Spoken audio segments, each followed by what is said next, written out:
प्रिय साथियों, सभी का प्यार भरा नमस्कार। मैं रामचंद्र आप लोगों की सेवा में पुनः उपस्थित। पिछली कक्षा में आप लोगों ने जाना कि उत्पादन संभावना वक्र क्या होता है। उत्पादन संभावना वक्र में बताया गया था कि उत्पादन करने के लिए किसी वस्तु की मात्रा को कम करना पड़ेगा तो किसी वस्तु की मात्रा को बढ़ाना पड़ेगा। तो उत्पादन संभावना वक्र क्या होते हैं? उत्पादन संभावना वक्र मूल बिंदु के प्रति कैसे होते हैं? नतोदर होते हैं। तो ये जो स्थिति है ये क्या है? नतोदर है। तो उदासीनता वक्र जो ये बनता है ये क्या कहलाता है? नतोदर। और उन्नोत्तर जो है मूल बिंदु की तरफ इस तरीके से होता है, इसे क्या कहेंगे? उन्नोत्तर। तो आज हम चलते हैं अति लघुत्तरी प्रश्नों की तरफ श्रृंखला को लेकर के, जो कि परीक्षा की दृष्टि से बहुत ही उपयोगी है। तो अर्थशास्त्र है क्या? अर्थशास्त्र एक सामाजिक विज्ञान की एक शाखा है जिसमें अर्थशास्त्र के अंतर्गत वास्तविक मनुष्य की आवश्यकताओं का अध्ययन किया जाता है।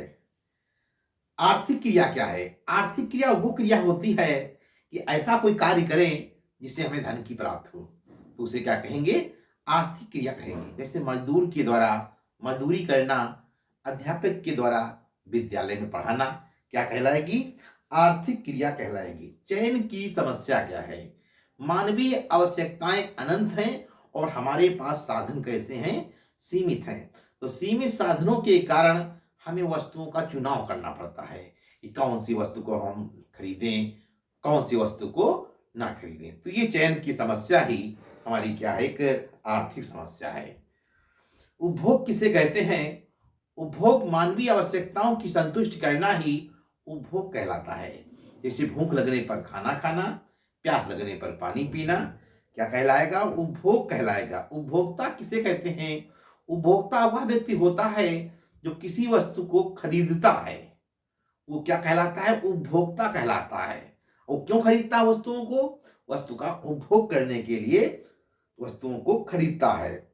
उत्पादन क्या है? उत्पादन वस्तुओं में उपयोगिता का सृजन करना ही उत्पादन कहलाता है।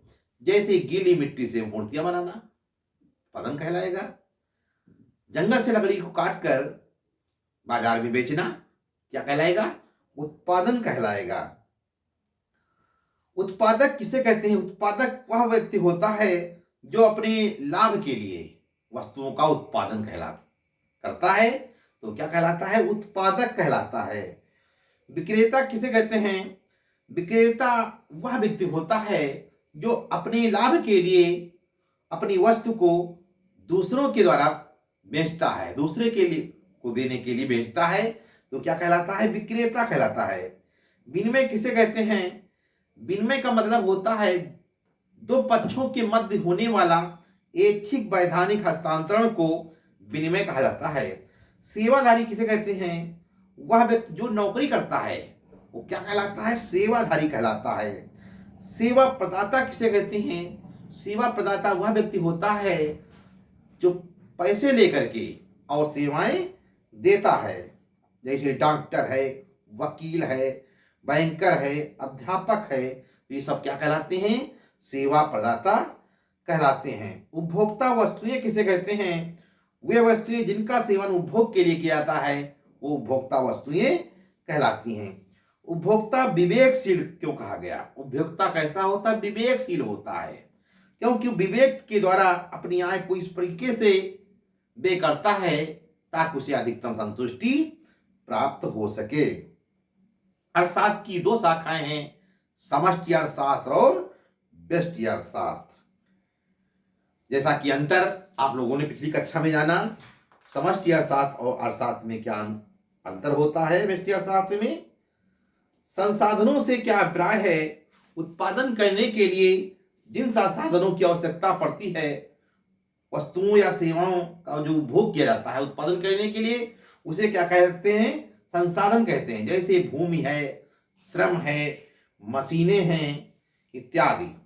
साधनों के वैकल्पिक प्रयोग, अर्थशास्त्र में साधनों का वैकल्पिक प्रयोग का बहुत ही महत्व है।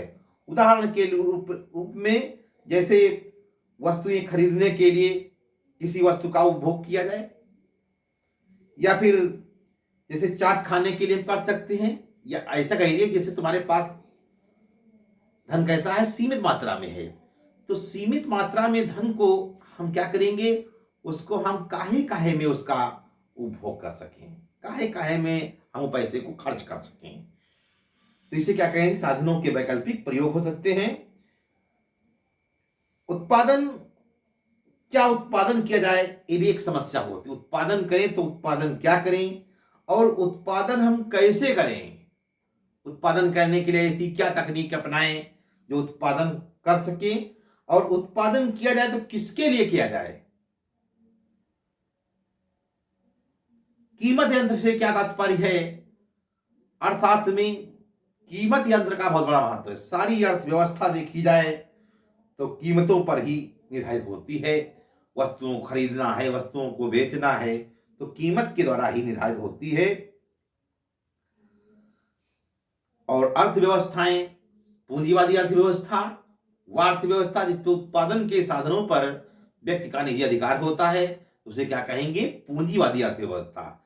समाजवादी अर्थव्यवस्था, उत्पादन के साधनों पर जब सरकार का अधिकार हो तो उसे क्या कहेंगे, समाजवादी अर्थव्यवस्था। मिश्रित अर्थव्यवस्था वह अर्थव्यवस्था के लिए कहलाती है जिसमें सार्वजनिक क्षेत्र और निजी क्षेत्र दोनों मिलकर कार्य करें, तो ऐसी अर्थव्यवस्था कहा जाएगा मिश्रित अर्थव्यवस्था।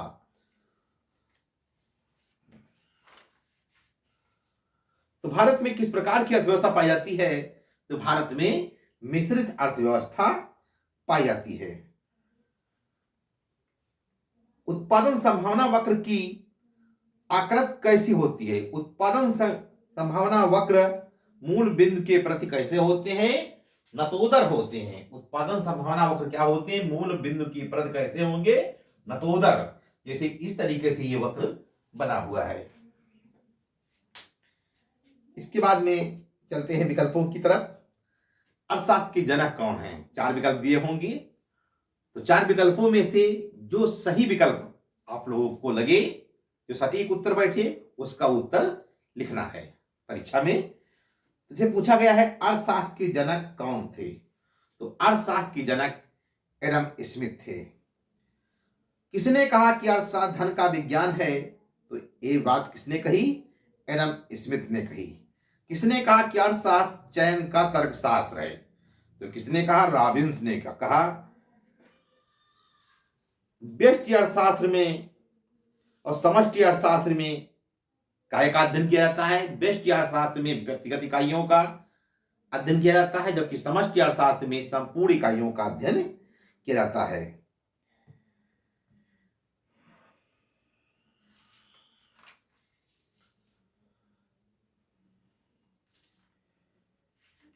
तो जैसा कि आप लोग देख लेंगे, अपनी तैयारी को जारी रखें, और क्योंकि परीक्षाएं बिल्कुल करीब आ चुकी हैं और आप लोग मन लगा करके तैयारी करिए। तो प्रिय साथियों, आज की ऑनलाइन कक्षा में बस इतना ही। अगले दिन पुनः मिलेंगे, फिर अगले अध्याय में सुनेंगे, करेंगे उपभोक्ता का व्यवहार। तो प्रिय साथियों, बहुत बहुत धन्यवाद, नमस्कार।